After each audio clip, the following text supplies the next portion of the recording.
There is no doubt that iPhone 13 will be a monster success for Apple, but Google, on the other hand, has a lot riding on the Pixel 6. In this video, I'll be comparing these phones based on the leaks and see which one has a leg up over the other. And before we get started, be sure to hit the like button, comment which phone you're most excited about, and subscribe to help me reach 500 subs. Previous Pixel phones have always been bland in design, but when the Pixel 6 came to light, everyone was shocked. No one was ready to believe that this is what Google was doing, not because it didn't look good, but because Google had never been so bold with their designs. Nonetheless, it's safe to say that when the Pixel 6 releases, it is going to be unlike any other smartphone in the market, and the iPhone 13 on the other hand is playing it safe. Well, Apple always plays it safe. The only differentiating feature between the iPhone 12 and 13 is the camera setup, and I'm sure that is good enough for most people. The one thing I do have a doubt about in the Pixel 6 is the build quality. Past Pixel phones have always been subject to various quality control issues, and hopefully Google does better with the Pixel 6. When it comes to displays, Google has drastically improved ever since the Pixel 2 XL display fiasco and the Pixel 3's bathtub notch. The Pixel 6 is expected to feature a 6.4-inch AMOLED panel with a 90Hz refresh rate, an under-display fingerprint scanner, and a single hole punch selfie camera.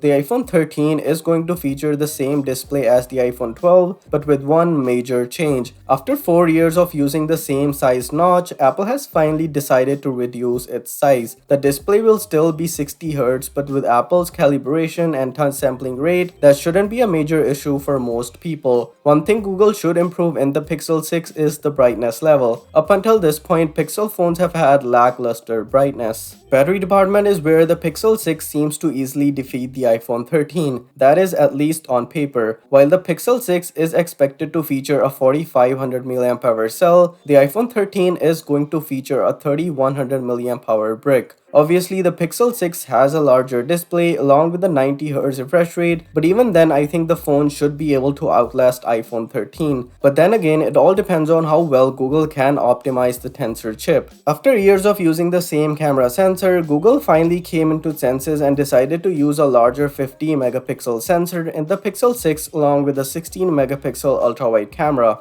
Now with the Tensor chip, Google promises even better pictures than before and claims that the Pixel 6 can shoot better video than the iPhone 12 Pro, since it's the first time a Pixel phone can use Google's photo algorithm and apply it to video. But we'll have to wait and see how much of that is actually true. The iPhone 13 on the other hand is also expected to get a bigger sensor along with other camera improvements. As far as I can see, the race between the Pixel 6 and iPhone 13 is going to be really tight this year. Now based on the leaks so far, I'd say that the Pixel 6 is looking more exciting than the iPhone 13. That is until the phone's release and I can get my hands on them. Once that happens, we can compare the prices, speaker quality, cameras, build quality, and much more. I do hope Google doesn't end up overpricing the Pixel 6. I am thinking $800 is going to be the starting price for the Pixel 6, which is exactly the same as the iPhone 13. And as always, thanks for watching. Be sure to subscribe and I'll see you guys in the next one.